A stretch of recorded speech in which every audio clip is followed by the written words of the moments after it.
It was not easy to keep hiding. Anything that is noticeable to airplane has to be covered. The Japanese never saw the place. There were tribes in the area.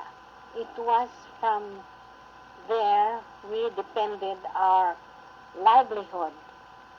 They cleaned a certain area of the forest by burning. The burning would last for a week. The trees burned first before the grass. Then the tribe planted the corn.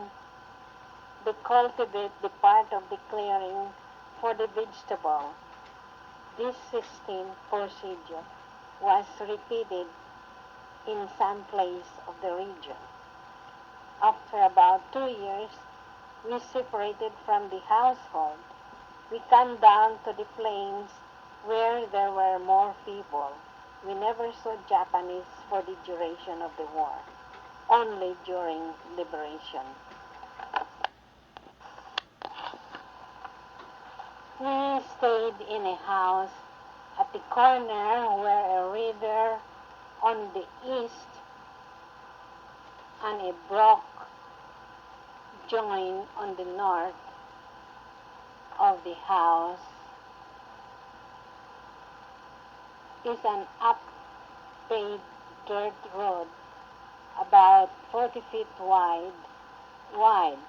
Farmers used them to transport their product to market, but the most important use of it was as a route for soldiers to travel on foot.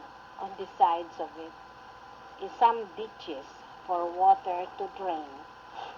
Some hundred of soldiers passed through it at a time before proceeding.